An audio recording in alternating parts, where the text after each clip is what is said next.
Bem, nós vamos no segundo bloco explorar um pouco mais as questões que você levantou em relação ao Estado, o papel do Estado, a situação da economia do Brasil, os desafios. Mas antes de encerrar ainda esse primeiro bloco, eu gostaria de ouvi-lo a respeito daquilo que faz parte da sua visão de mundo na perspectiva da esquerda. A Fundação teve a possibilidade de publicar esse livro de Geoff Eley, Forjando a Democracia, que é um balanço da esquerda europeia de 1850 o ano 2000. É um balanço, inclusive, a respeito da crise que a esquerda hoje vive na Europa.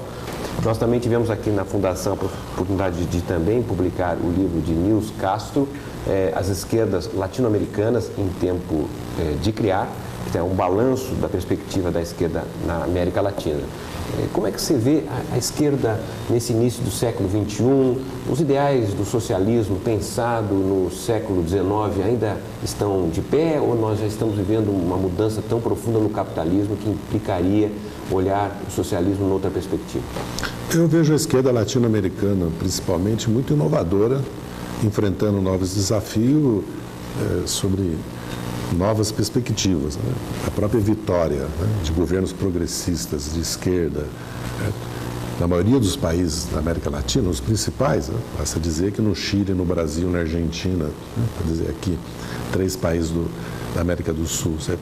E depois no Peru, na Bolívia, na Venezuela e no Equador, certo? E Uruguai, governam, né, partidos, né, em movimentos que se inspiraram e se inspiram no socialismo democrático, se inspiram na esquerda, assim, de maneira geral, certo? E inovaram, né? Porque inovaram na agenda, né?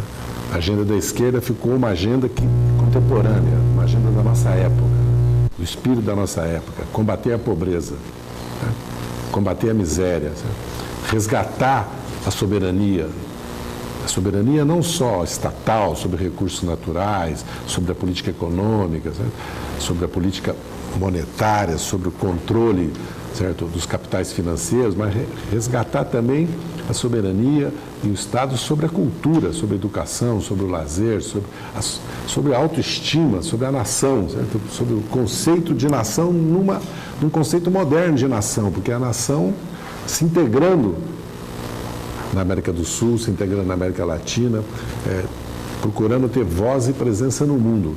Então, as esquerdas, e venceu todas as eleições enfrentando o poder econômico, enfrentando muitas vezes o monopólio da informação e da comunicação, partidos de direita que eram herdeiros da ditadura, certo?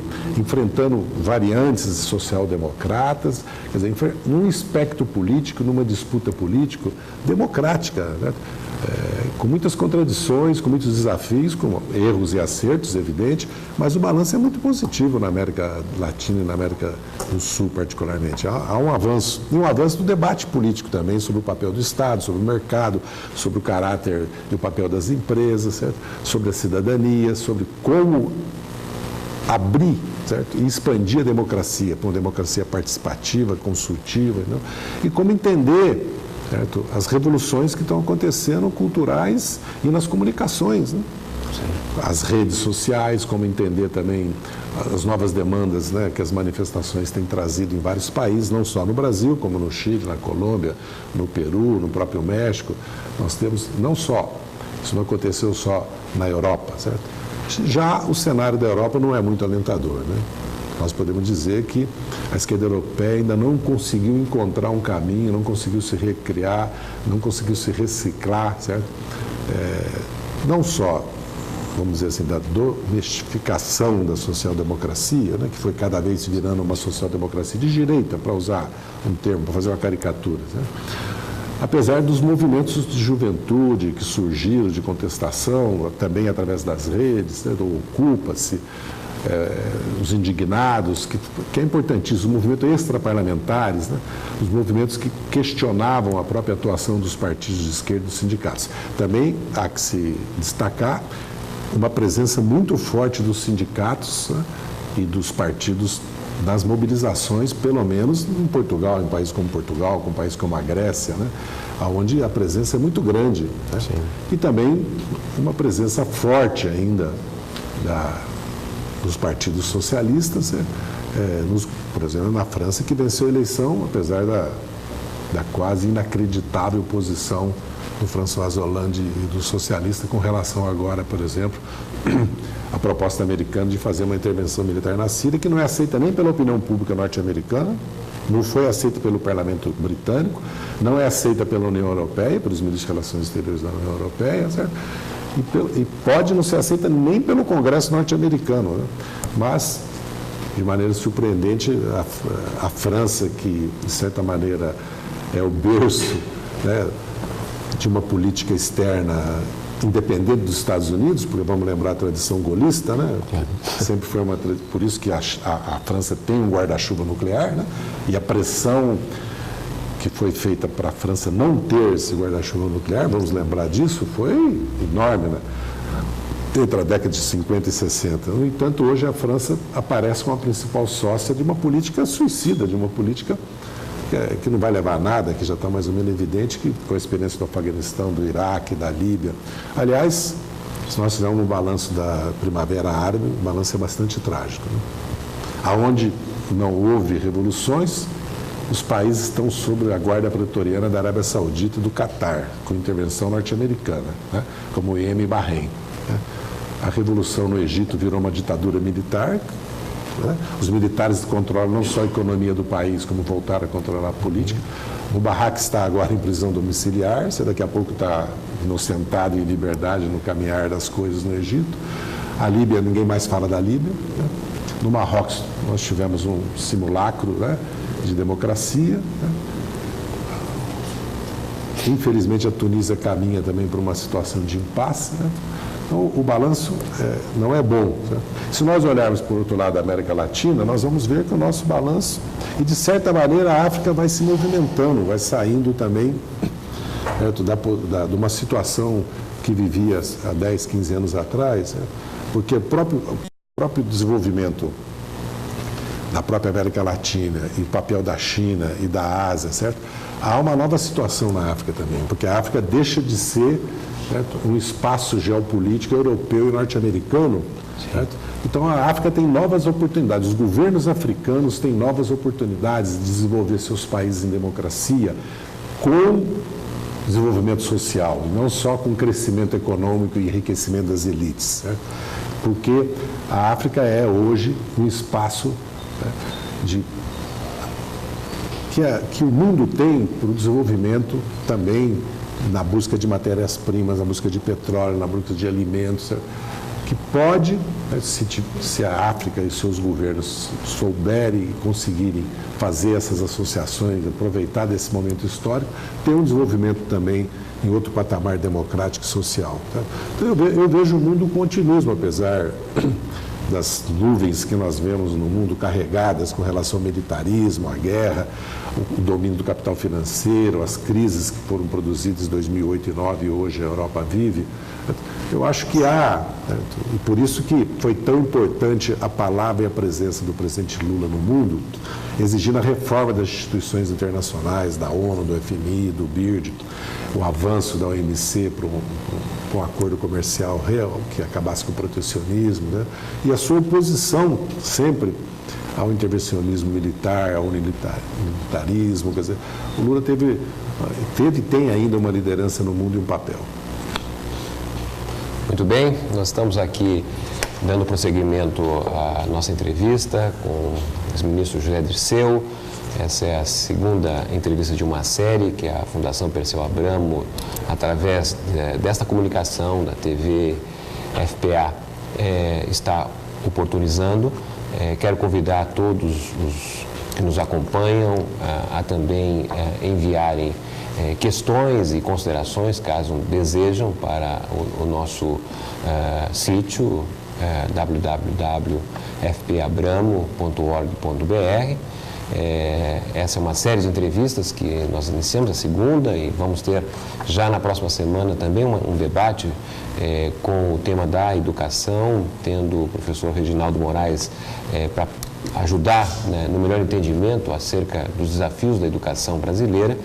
E aqui nós damos continuidade, então, a essa entrevista e vamos entrar justamente na questão do Brasil do Brasil atual, nossos desafios, um olhar sobre o futuro, a Fundação Perseu Abramo teve a oportunidade de publicar uma série de livros, de estudos que retratam com precisão, né, um diagnóstico profundo sobre as transformações que o Brasil passou a viver nesses últimos 10 para 11 anos. Né?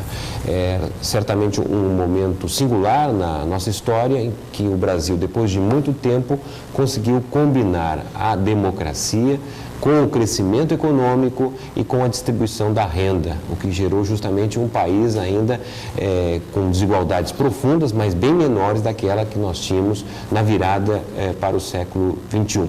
Vamos lembrar que nós já tivemos períodos em que o Brasil até cresceu muito mais do que no período atual, por exemplo, nos anos 60, nos anos 70, o chamado milagre econômico, falsamente um milagre, mas de toda maneira um país que crescia ao redor de 10% ao ano, mas que sem a democracia significou justamente a ausência de liberdades, a possibilidade de redistribuir os recursos gerados. E com isso nós forjamos um país de profunda desigualdade. Basta dizer que em 1980 o Brasil era a 8ª economia do mundo, mas tinha praticamente a cada 2 brasileiros, um vivendo na condição de pobreza, ou seja, alguém vivendo nos dias de hoje, R$2 por dia, o que é, evidentemente, um recurso insignificante. E também tivemos, nos anos 80 e nos anos 90, a volta do regime democrático. No entanto, essa democracia não foi compartilhada com o crescimento econômico. O Brasil viveu uma série de situações de regressão econômica e social e, portanto, só a democracia, sem o crescimento, sem a luta social, é difícil fazer com que o Brasil se transforme de forma muito profunda. Então, sobre essa questão que estamos vivendo hoje, né, obviamente, muito longe ainda do Brasil que você sonha, que nós, no Partido dos Trabalhadores, sonhamos também. Você entende que aquelas reformas de base do início dos anos 60 se mantêm atuais ainda, ou o Brasil já superou etapas, estaria diante de questões e de reformas de novo tipo para um Brasil desse início do século XXI? Eu acredito que algumas daquelas questões continuam sendo colocadas. Basta ver a questão urbana. Até era bom colocar um pouco o que eram aquelas reformas, porque possivelmente quem nos acompanha... Quando eu cheguei em São Paulo em 61, com 14 anos de idade, para trabalhar como office boy, né? Eu ainda assisti a renúncia do Jânio Quadros. Meu pai era janista, chegou até a chorar. Olha Você só. viu que já era um homem que já tinha 51 anos de idade, porque nasceu em 1910, né? O janismo foi uma opção que a direita conseguiu. Conseguiu ganhar a eleição ao dele e praticamente elegeu um presidente, e ele renunciou, né? E aí veio a tentativa dos militares, né? A mesma que tentou derrubar o Getúlio, com a teoria da maioria absoluta em 50, que levou ele ao suicídio, que tentou impedir a posse do Juscelino, depois tentou derrubar o Juscelino com as revoltas de Aragarças, né? Exato. 2 revoltas no norte do país, né? Em Jacarecanga, né? 2 reformas em base aéreas, né? 2 revoltas. Tenta impedir a posse de Jango, e vem a campanha da legalidade, vem a reação popular, né, nacional. E nós conseguimos impulsar o Jango, mas no parlamentarismo. Sim. E ele defende as reformas de base, né? A reforma agrária, né? A reforma urbana, a reforma bancária e financeira, né? Uma série de reforma educacional, tributária. Uma série de reformas no país, né, que eram fundamentais para o Brasil avançar, e hoje nós vemos como elas fizeram falta para o Brasil depois, principalmente a reforma agrária, por exemplo, a tributária, a reforma urbana. Hoje está muito presente essa questão da reforma urbana, por causa do acesso à terra para a habitação, né, para os equipamentos sociais, e também por causa da mobilidade urbana, né? É uma questão que envolve a questão tributária, dos impostos progressivos como o IPTU, e também da taxação do uso, certo, do espaço urbano. Porque se nós não aumentamos a taxação, certo, sobre aqueles que usam o automóvel, por exemplo, sobre a gasolina, como é que nós vamos financiar o transporte e a mobilidade urbana, né? Talvez, como já defende alguns especialistas, algumas organizações não governamentais, certo? Nós precisamos de uma CID municipal, né? Que é o imposto cobrado, né, sobre os combustíveis, que antes se utilizava, certo, ou como uma reserva para impedir o aumento, certo, do preço dos combustíveis, ou para investimentos na infraestrutura de transporte e no meio ambiente, né? por causa também dos efeitos do transporte no meio ambiente. Então, a questão urbana está muito presente. A reforma tributária, nós não podemos continuar com uma estrutura do ICMS tão irracional, cara, que permite a guerra fiscal, que agrava o desequilíbrio da federação, que é um problema grave para o país, o desequilíbrio da federação, né? E também com uma estrutura tributária que não é justa socialmente nem do ponto de vista federativo. Porque quem ganha menos paga mais no Brasil e quem ganha mais paga menos. Quer dizer, os impostos são regressivos, né? Não são progressivos e são socialmente injustos. Então, o Brasil precisa de uma reforma tributária, de uma reforma urbana, e precisa de uma reforma política, como nós já falamos, que era uma questão também, tanto é que o país foi com um plebiscito sobre o parlamentarismo e o presidencialismo em 1963, que venceu, como em 93, largamente o presidencialismo, né?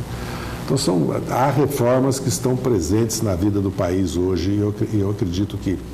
Porque se nós precisamos de recursos, porque muitas vezes nós entramos nessa discussão que a carga tributária no Brasil é alta, 34,5%. Né? O problema não é que ela é alta, o problema é que ela é injusta. Né?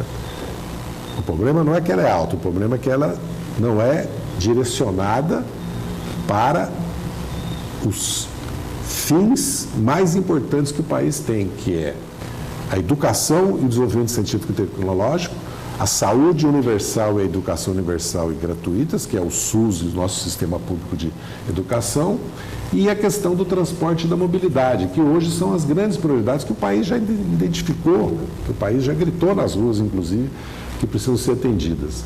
Ora, se nós pagamos 5%, 6% do produto interno bruto do Brasil em serviço da dívida interna, por causa da questão da nossa taxa de juros, que é reconhecidamente, não vou nem falar dos spreads bancários, falando da taxa de juros, da Selic, certo? Que é alta, certo? Mas, por outro lado, o cidadão tem que saber, eu quero repetir isso, que eu tenho dito em muitos espaços, que o Brasil é um dos únicos países da América Latina que tem um sistema de previdência que cobre de maneira razoável mais de 25 milhões de brasileiros, e que tem um sistema de proteção ao desempregado, um seguro-desemprego, e que tem um sistema de atendimento à pessoa com necessidades especiais, né? A criança, para impedir o trabalho infantil, que é a lei orgânica, a pessoa da terceira idade, o idoso, que é a lei orgânica de assistência social. No Brasil, todas as pessoas com 70 anos têm uma proteção.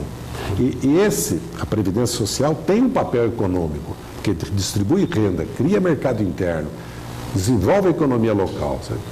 E o Brasil, certo, é um país, certo, que tem um combate à pobreza e à fome real, que é a Bolsa Família. Certo?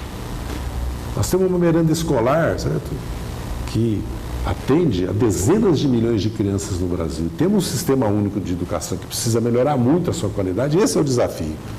E nós estamos avançando, porque se nós olharmos a aprovação dos 75%, né, dos royalties, para falar de maneira assim, grosseira, e 25% para a saúde, a presidenta insiste em 50%, mas por enquanto é 25% para a saúde, nós vemos que nós conseguimos uma fonte de financiamento. Isso ontem, a presidenta sancionou essa lei, que foi uma grande vitória, que ela se comprometeu logo após as manifestações com a sociedade brasileira, com o povo brasileiro, com a nação brasileira. Né? Então, eu acredito que essas reformas, particularmente a reforma do Estado, que seria a reforma política, certo? A reforma do próprio Poder Judiciário, que nós avançamos muito, porque nós criamos o Conselho Nacional de Justiça, que é o controle externo, avançamos numa série de institutos que hoje o Supremo Tribunal Federal, como a cláusula vinculante e outros que têm à sua disposição para agilizar a justiça, para evitar, né, que a justiça seja lenta e injusta, certo? Nós precisamos de uma reforma, certo?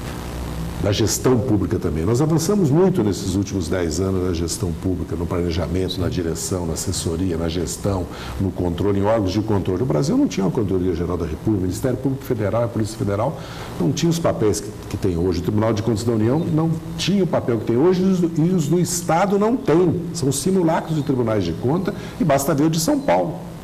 Basta ver o de São Paulo, certo? Então, acredito que as reformas que o país precisa, elas estão na hora do dia. E depende muito do Congresso Nacional e depende de nós, de cada eleitor, de cada cidadão, porque nós é que votamos e escolhemos o Congresso Nacional. Se o Congresso Nacional não faz a reforma política, o mais correto é o caminho que a presidenta propôs, que é um plebiscito. E as pesquisas mostram que a cidadania quer esse plebiscito, apoia esse plebiscito e quer a reforma política. Ao contrário do que muitos dizem, que não estava no grito das ruas a questão da reforma política. Estava e está hoje na consciência e no desejo da maioria dos brasileiros. Muito bem.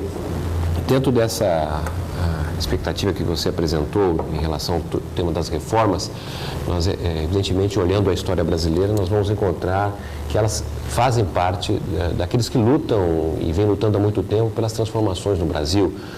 Elementos como a questão social aqui apresentada, por exemplo, fez parte, inclusive, do programa de campanha de Rui Barbosa, né, dos principais expoentes da luta pela abolição da escravatura no final do século XIX, pela construção da República, a questão social como um tema que a direita, representada por Washington Luiz, identificava que só poderia ser tratada como um caso de polícia. Não é? O rompimento com esta forma de ver o Brasil e as inovações que representam a partir da Revolução de 30 vão sendo constituídas e fazem, de certa maneira, um programa de reformas que muito difícil de ser implementado, mas percorre a luta daqueles que querem um Brasil mais justo, mais democrático, um Brasil que tem que crescer a sua economia com distribuição de renda, como estamos vendo agora.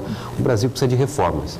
Esse é o campo, digamos, da esquerda, que vem sendo implementado, faz parte da agenda das políticas do governo federal, iniciado com Lula e agora com a presidenta Dilma. Na sua avaliação, qual é o espaço que a direita e a nova direita possuem para fazer esse enfrentamento? É o velho enfrentamento do liberalismo, de Goudin, por exemplo, dos anos 50, contra a indústria nacional, não é, por exemplo? Será a defesa que fez o governo do Fernando Henrique da liberalização do país, a entrada do capital estrangeiro, a destruição da indústria, como representou os anos 90? Qual é a pauta que você imagina que a esquerda precisa estar preparada para enfrentar a advinda justamente da direita, dessa nova direita? Eu acredito que o PSDB, né, e a coalizão de direita que ele criou com o PFL, hoje DEM, e depois acabou obtendo a adesão do PPS, que é o núcleo da coalizão de governo, como sempre acontece, né? O nosso núcleo tem que ser, deve ser o PT, o PCdoB, o PSB e o PDT, né? O núcleo, né? Que é uma coalizão de centro-esquerda. As coalizões não podem ser dirigidas pelas forças que são mais conservadoras. E eu não acredito que, apesar que eu li hoje que um dos próceres aí, um dos membros da direção do PSB, diz que nós somos refém, né, do conservadorismo da nossa coalizão, não é verdade. Né? A nossa agenda, a nossa pauta para o país, esses 11 anos quase, é uma agenda de centro-esquerda, progressista e reconhecida como tal, não é uma agenda dirigida pelas forças conservadoras. O liberalismo, a desregulamentação, a privatização, o Estado mínimo, certo? A senhoria do mercado, foram a doutrina que foi colocada, foi a doutrina e foi colocada em prática no governo do Fernando Henrique Cardoso. Não foi mais profundo por causa da própria oposição das forças produtivas no país, da burguesia industrial, do próprio sistema bancário brasileiro, que é um sistema nacional. Aliás, um dos poucos que restou nos países da América Latina, que nós temos um sistema nacional. Lógico que é imbricado, interligado com as finanças internacionais, vive sobre a influência, até porque o Brasil é um país com liberdade de movimento de capitais, né? Em certo sentido excessivo mesmo hoje, nós devíamos ter mais controles de capital para impedir isso que acabou de acontecer com o nosso câmbio agora, por exemplo, que já pré-fixaram o preço, precificaram, né? Sim. O dólar já, que nem aconteceu ainda a saída dos Estados Unidos do estímulo monetário, certo? E já aqui começaram mesmo. Tanto é que o dólar já voltou a 2,20. Então eu acredito que a direita brasileira está sem discurso nesse momento, ela está com o discurso do passado. Né? Primeiro, ela não consegue pensar o Brasil como que ele é. Né? O Brasil é um dos maiores países do mundo, não só em população, em território, em riqueza, mas também já do ponto de vista cultural, do ponto de vista de presença política, do ponto de vista econômico, do ponto de vista de comércio externo. E o Brasil tem um papel, uma liderança na América do Sul, na América Latina, que advém dessa própria posição do Brasil, da própria realidade. Não é só geopolítica, mas também econômica, cultural e política. O Brasil é uma grande nação. E a direita brasileira não vê o Brasil assim. Tem sim complexo vira-latas, não consegue ver o Brasil. Portanto, não tem políticas externas nesse sentido. Falta a ela, certo? Esse sentimento nacional. E falta o sentimento popular, que ela é avessa, certo? Ao povo. É elitista. E o PSDB se caracteriza. Aliás, as pesquisas mostram que o povo vê o PSDB assim, um partido elitista. Porque no governo, certo? Não fez, certo? A revolução social que nós fizemos nesses últimos 11 anos. Mas o problema é que isso não basta hoje, né? Porque os desafios são outros para nós também, né? Nós cumprimos uma etapa nesses 3 governos. Acontece que o mundo hoje exige de nós, certo? Medidas. Vou dar 2 exemplos. Nós estamos com esse problema na balança externa do país. As importações aumentaram, até porque a nossa moeda foi valorizada estruturalmente lá atrás. As exportações caíram porque o mundo compra menos, não só por causa da desaceleração da China, mas por causa da recessão europeia, do pouco crescimento americano. Mas nós não temos um ex-bank, nós não temos um departamento de comércio como os Estados Unidos têm. Certo? E a integração sul-americana, de certa maneira, está estagnada. Certo? Ela vive um impasse. Mas o principal mercado nosso para exportar tecnologia, capitais e serviços é a América do Sul. Eu sempre dou o exemplo que o Peru, a Colômbia e a Venezuela, esses 3 países, eles representam 100 milhões de habitantes e um PIB superior ao do México. A Colômbia já tem um PIB e uma população superior da Argentina. Então, a expansão do Mercosul, certo? E uma integração entre o que é que são as nações andinas e o Mercosul, que já é real por causa da integração da Venezuela e provável amanhã do Peru e do Equador, certo? E mesmo da Colômbia, é um espaço, certo? Que nós temos que priorizar. Então, esse desafio externo, certo? O Brasil precisa avançar. Nem o Banco do Sul avançou, nem o Mercosul e nem um ex-bank, nem um departamento de comércio exterior mesmo, como tem os Estados Unidos. O Brasil precisa, como o presidente Lula fez com a sua política externa, certo? Estender, né, a sua influência política e comercial, certo? E buscar parceiros no mundo com projetos de desenvolvimento associado, como nós precisamos fazer aqui com o Paraguai e com a Bolívia, que são as nações mais pobres da América do Sul. Então esse é um desafio. O segundo desafio é da indústria, que é o desafio científico e tecnológico da inovação. Nós precisamos fazer a revolução científica e tecnológica que a Coreia e a China, no passado, fizeram, que nós não fizemos. Nós avançamos muito, temos uma base tecnológica que é superior, inclusive, quando esses países saíram do estágio inicial. O Brasil, basta ver as universidades brasileiras. Mas a empresa e a universidade no Brasil ainda não chegaram numa política comum, articulada, integrada, certo? E o papel do Estado no desenvolvimento científico e tecnológico tem que ser predominante, como é nos Estados Unidos, como continua sendo nos Estados Unidos o principal alavancador, incentivador do desenvolvimento científico e tecnológico é o Estado. E o xisto agora é uma prova disso. Né? Então o Brasil precisa fazer uma revolução científica e tecnológica que diz respeito a uma evolução educacional. Talvez se fosse perguntar qual é a agenda mais importante do Brasil nos próximos 10 anos, é a educação e a cultura, é o acesso à informação, é a banda larga, certo? Se o país não avançar porque para equacionar a questão industrial nossa, nós temos que pensar ela integrada na América do Sul, começando pela Argentina, né? Não só a nossa base industrial. E nós vamos ter que fazer opções sobre a nossa futura indústria também, né?